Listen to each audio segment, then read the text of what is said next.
Bismillahirrahmanirrahim. Assalamualaikum warahmatullahi wabarakatuh. Selamat pagi. Selamat datang kembali pada mata kuliah kewirausahaan. Pada pertemuan sebelumnya, kita sudah membahas bagaimana tentang membuat marketing plan yang sederhana, yang berisikan tentang bagaimana konsep dan strategi pemasaran dari usaha kita. Nah, maka pada video kali ini, kita akan membahas lingkup yang lebih luas lagi, yaitu tentang bagaimana membuat business plan. Oke, pantengin terus video ini sampai habis ya, jangan di skip agar setelah nonton nanti adik-adik bisa langsung membuat rancangan bisnis plan untuk usaha adik-adik sendiri.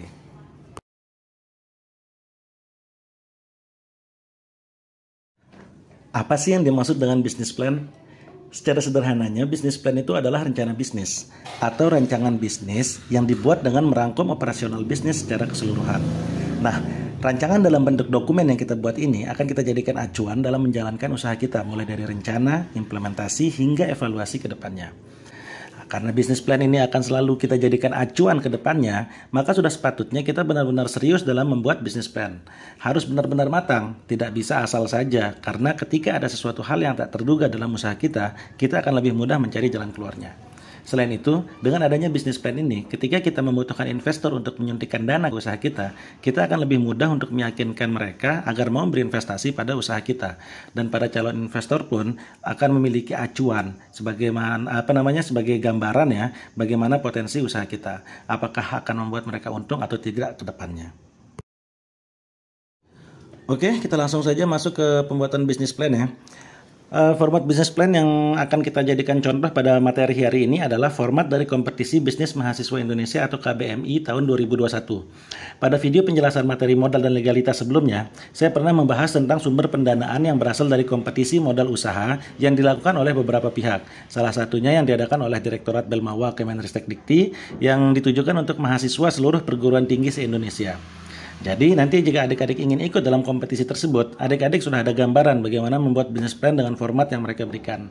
Tapi jika adik-adik mengikuti kompetisi bisnis selain KBMI, adik-adik tetap bisa menggunakan bisnis plan yang sudah adik-adik buat dan mengeditnya agar sesuai dengan format yang diminta oleh pihak penyelenggara. Oke, kita lanjut dulu.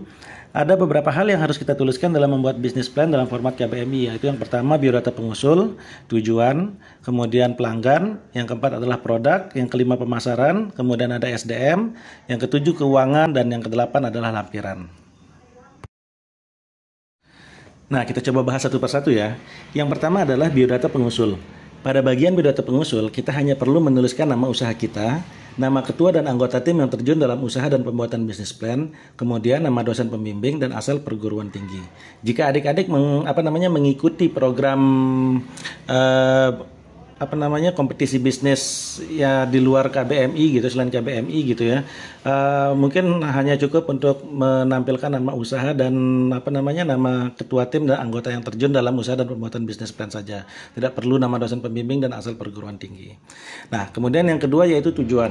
Pada bagian ini adik-adik perlu menuliskan apa yang menjadi pemicu dan tujuan kenapa sih adik-adik itu membuat dan ingin mengembangkan usaha adik-adik tersebut. Pada bagian ini, adik-adik bisa memasukkan situasi kondisi di lapangan itu seperti apa. Dan data-data pendukung kenapa adik-adik membuat usaha tersebut juga perlu dimasukkan. Simpelnya, gap apa yang ingin adik-adik isi dengan adanya usaha adik-adik tersebut. Nah, kemudian adik-adik juga bisa melanjutkan dengan menjelaskan jenis usaha yang adik-adik buat. Di sini adik-adik juga perlu dengan detail menjelaskan kenapa jenis usaha yang dipilih bisa menjadi jawaban atau solusi dari poin sebelumnya yang sudah adik-adik buat. Bagian ketiga yaitu pelanggan.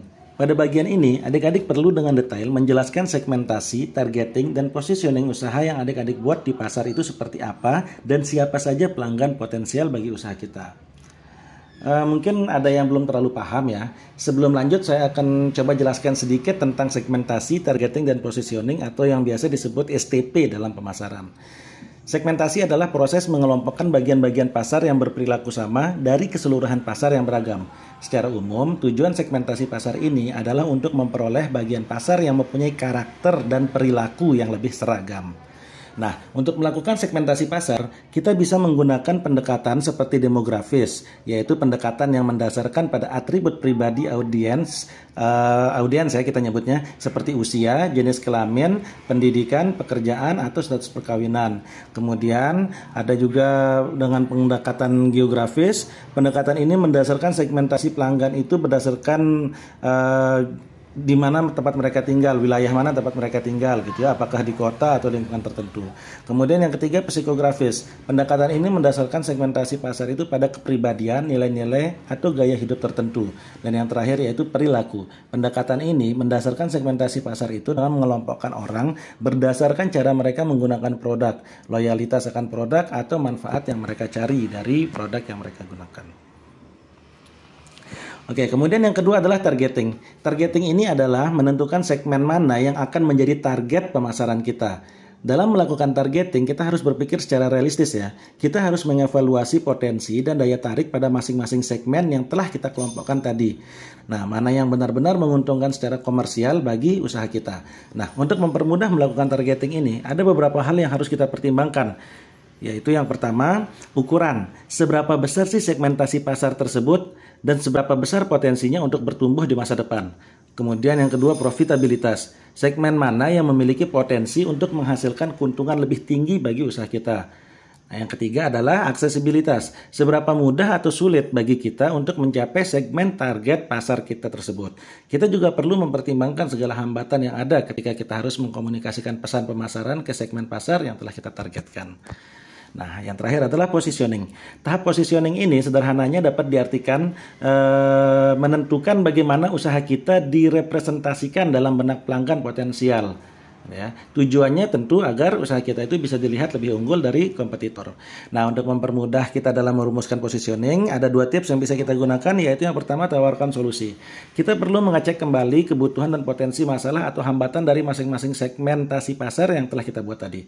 Dengan mengetahui hambatan atau potensi masalah yang kita hadapi, kita bisa merancang pesan yang tepat tentang bagaimana usaha kita dapat menyelesaikan masalah mereka, dapat menyelesaikan masalah mereka yang secara lebih efektif. Itu yang. Kemudian yang kedua yaitu dengan identifikasi unique selling proposition atau USP. Kita harus mampu menemukan jawaban yang benar-benar tepat dari pertanyaan kenapa sih pelanggan harus menggunakan produk atau jasa dari usaha kita. Nah, di sini kita harus mampu memberikan penawaran yang benar-benar tidak bisa mereka dapatkan dari kompetitor kita.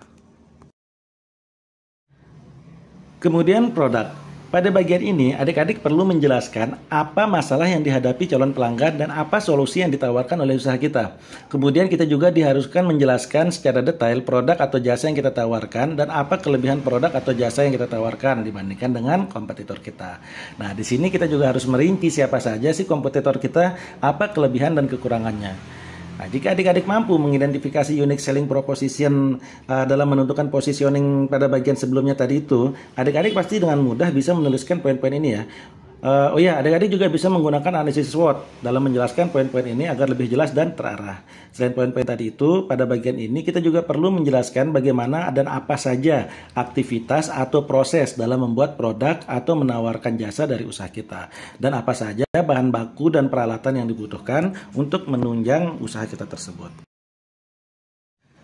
Bagian kelima yaitu pemasaran. Adik-adik pasti masih ingat kan ya materi marketing plan pekan lalu yang membahas membuat strategi atau konten berdasarkan target pasar.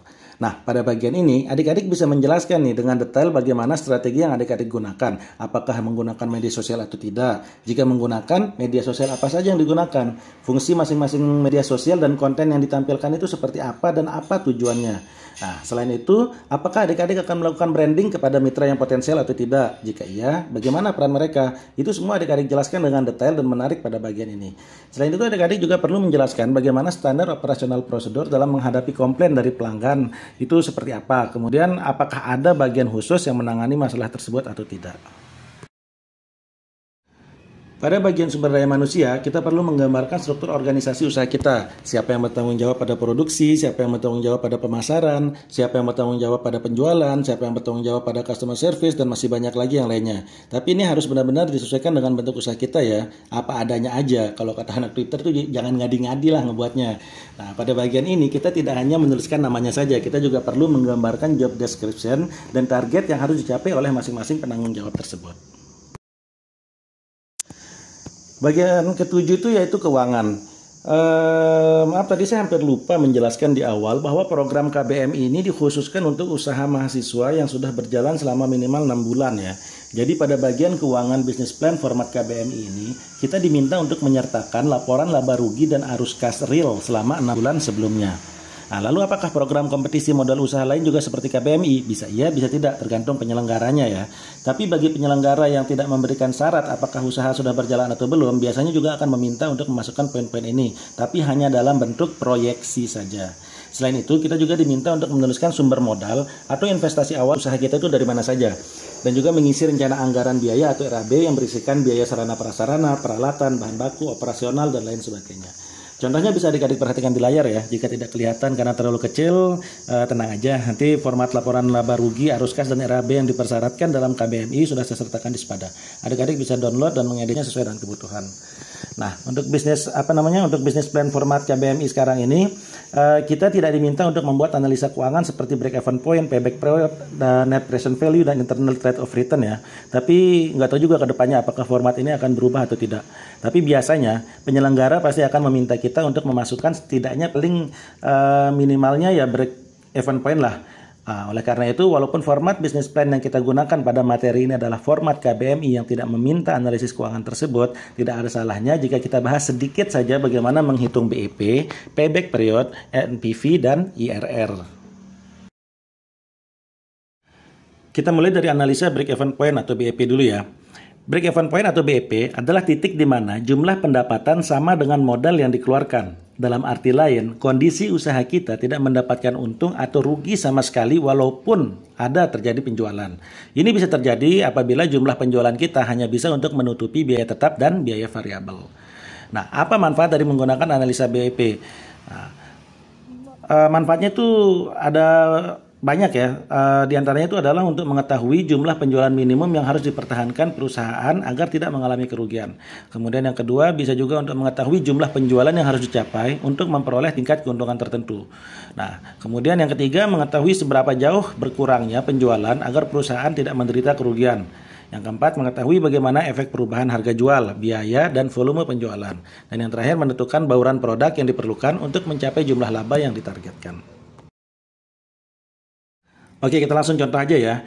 Adik-adik bisa perhatikan di layar. Kita anggap aja ada perusahaan A memiliki besaran biaya tetap bulanan itu sebesar 24 juta rupiah.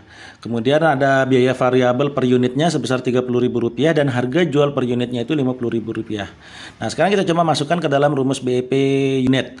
BEP unit itu sama dengan biaya tetap per harga jual per unit dikurangi biaya variabel per unit.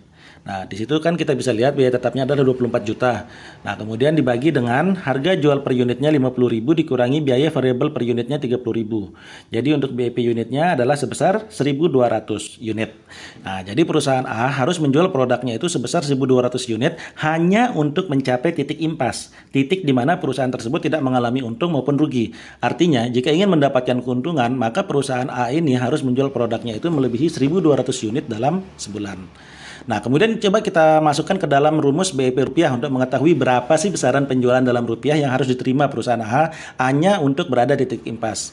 Nah, BEP rupiah ini rumusnya sama seperti tadi, biaya tetap per harga jual per unit dikurangi biaya variabel per unit, ditambahkan itu ada kali harga jual per unitnya di belakang.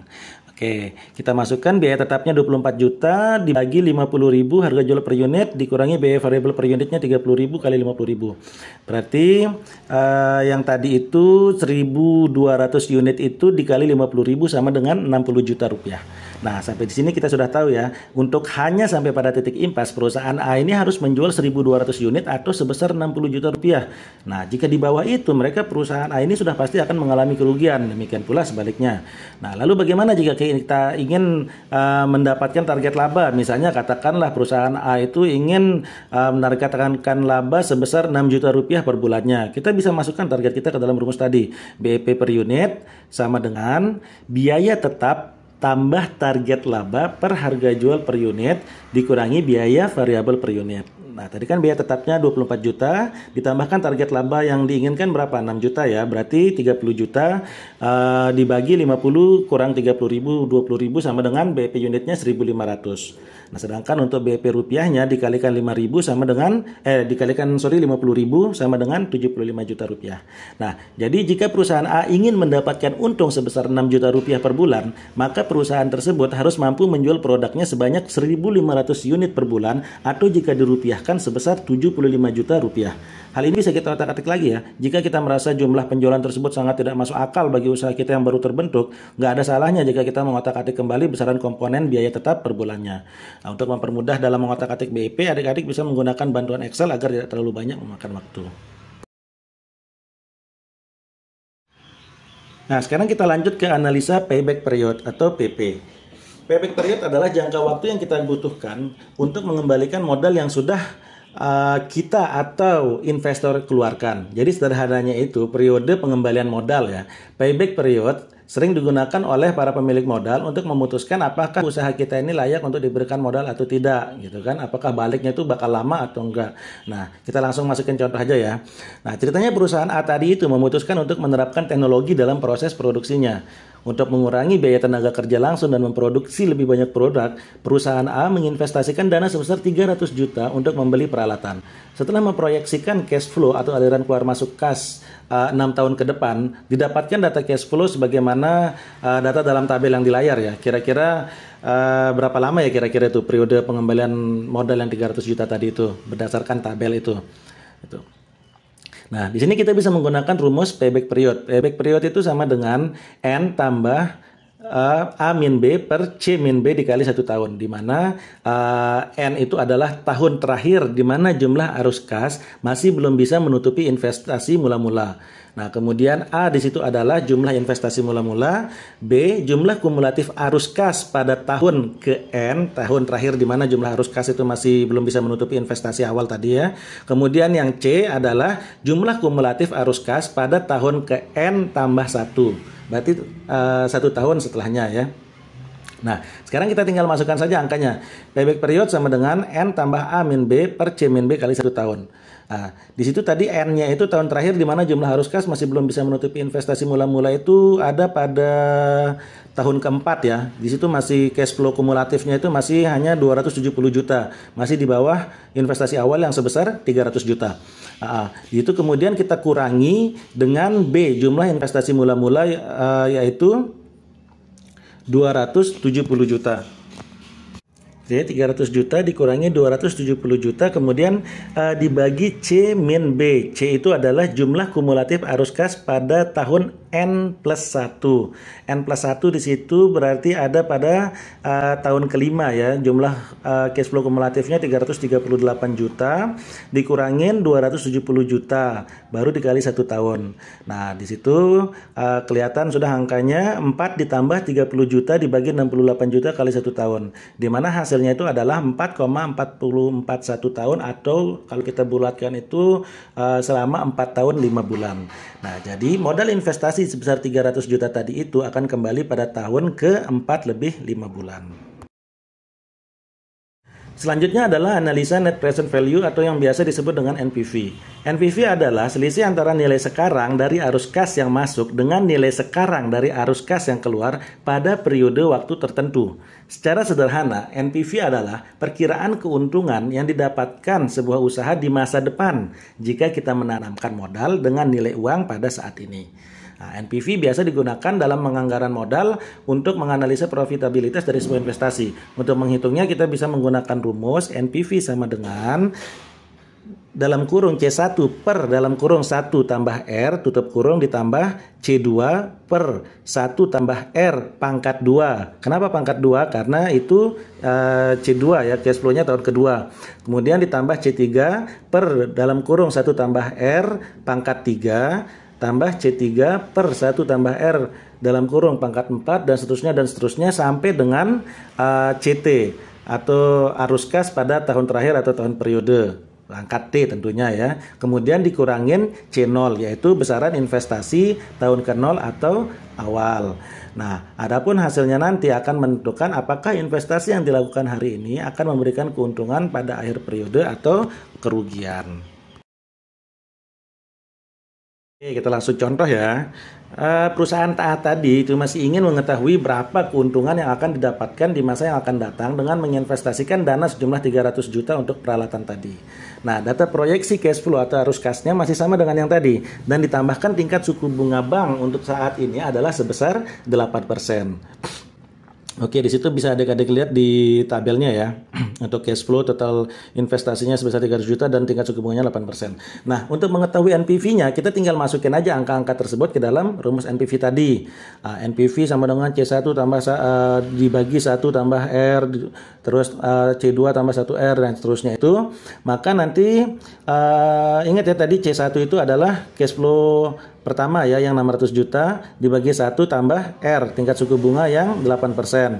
Nah, karena di situ 8% maka bisa kita rubah menjadi 0,08. Kemudian lanjut ke cash flow keduanya dibagi 1 tambah suku bunga kemudian pangkat 2 karena tahun keduanya begitu ya. Nah, kemudian di situ terlihat NPV-nya itu adalah sebesar 315.483.201 rupiah. Nah, sedangkan besaran C0-nya tadi itu adalah berapa? Yang iniannya investasi awalnya 300 juta. Nah, di situ NPV-nya udah kelihatan kan 15.483.201 rupiah. Artinya investasi yang dilakukan oleh perusahaan A hari ini diproyeksikan akan memberikan keuntungan bagi perusahaan tersebut sebesar 15.483.201 rupiah setelah akhir periode tahun ke-6. Dan analisa yang terakhir yaitu Internal Rate of Return atau IRR. IRR ini sederhananya adalah indikator tingkat efisiensi dari sebuah investasi ya. IRR juga dikenal sebagai metode untuk menghitung tingkat bunga suatu investasi dan menyamakannya dengan nilai investasi saat ini berdasarkan perhitungan kas bersih di masa mendatang. Singkatnya, apabila penghitungan internal rate of return atau IRR itu menunjukkan angka yang lebih besar daripada modal yang dikeluarkan, jangan ragu untuk melakukan investasi. Begitu pula sebaliknya, jika hasil perhitungan IRR kurang dari biaya modal, sebaiknya hindari investasi tersebut. Oke, kita langsung masuk ke contoh ya. Masih dengan perusahaan A tadi, dengan data cash flow, besaran investasi dan tingkat suku bunga yang 8% menghasilkan NPV tadi sebesar 15.483.201 rupiah. Ini hasilnya ini positif ya. Nah, sekarang kita coba ganti-ganti besaran presentasinya agar hasilnya menjadi negatif, agar kita bisa memasukkan ke dalam rumus IRR. Tadi setelah saya coba di Excel, nanti adik-adik juga bisa coba ya. Sudah saya lampirkan filenya di Spada kalau adik-adik pengen nyoba. Dengan menaikkan suku bunga yang tadinya 8% menjadi 10% saja, nilai NPV-nya itu langsung berubah menjadi negatif sebesar minus 3.053.916. Jadi di sini kita sudah dapat batasan ya untuk batasan presentasinya itu antara 8% dan 10%. Kenapa sih harus dicari yang negatifnya ya? Karena rumus IRR itu mintanya seperti itu gitu ya. Harus ada besaran persentase yang menjadikan NPV itu positif, harus ada juga besaran persentase yang menjadikan NPV-nya itu negatif. Sekarang kita coba masukkan ke rumusnya. Rumus IRR itu adalah R1 yaitu tadi tingkat suku bunga yang pertama yang menjadikan NPV-nya itu positif ditambah NPV 1, NPV yang positif tadi ya yang 15 jutaan per NPV 1 yang 15 jutaan itu dikurangi NPV 2, NPV negatifnya yaitu yang sebesar 3.053.916. Nah, itu kemudian dikali dengan R2 tingkat suku bunga perubahan yang menjadikan NPV-nya negatif yaitu yang tadi itu berapa? 10% ya. Kemudian dikurangi R1. Nah, kalau kita lihat di situ hasilnya itu adalah 8 ditambah 15.483.204 bagi 18.537.120 yang merupakan pengurangan dari hasil pengurangan dari NPV 1 dikurangi NPV 2 itu dikali 2 selisih antara tingkat suku bunga NPV positif dan negatifnya yang tadi ya 10 min 8 itu hasilnya itu 8 tambah 1,67050804. Lumayan panjang sih, harusnya diperpendek aja tadi. Itu sama dengan 9,67%. Nah, dengan hasil IRR sebesar 9,67% ini, maka ini layak untuk dilakukan gitu ya. Investasi ini layak untuk dilakukan karena besarnya itu jauh lebih besar dibandingkan modal yang diberikan dengan tingkat suku bunga yang 8% tadi. Nah, untuk NPV dan IRR ini ada cara yang lebih mudah sih sebenarnya ya tanpa menggunakan rumus. Yang penting sudah ada cash flow atau arus kas dan besaran investasi. Itu nanti tinggal kita gunakan formula NPV dan IRR yang sudah disediakan oleh Microsoft Excel. Maka hasilnya itu akan otomatis kelihatan. Selisih sih ada ya, perhitungan dengan penggunaan rumus ini yang manual gitu, tapi selisihnya tipis sekali, tidak sampai merubah makna hasil dari NPV dan IRR itu sendiri. Nah, bagian yang terakhir yaitu lampiran. Untuk lampiran ini adik-adik bisa isi dengan dokumen legalitas, sertifikat merek, izin edar, foto lokasi usaha, foto proses produksi, laporan laba rugi, arus kas, RAB, dan lain sebagainya. Jadi apa-apa yang adik-adik anggap penting untuk dokumentasi itu bisa adik-adik masukkan sebagai lampiran. Oke, cukup sekian dulu untuk materi bisnis plan kita hari ini. Jika adik-adik ada pertanyaan, saya yakin harusnya ada sih ya. Saya persilahkan untuk langsung ditanyakan via WA Group saja agar lebih fleksibel. Oke, terima kasih saya ucapkan atas perhatiannya. Semoga Allah selalu memberikan kita kesehatan, keselamatan, dan keberkahan. Amin ya rabbal alamin. Assalamualaikum warahmatullahi wabarakatuh. Selamat pagi.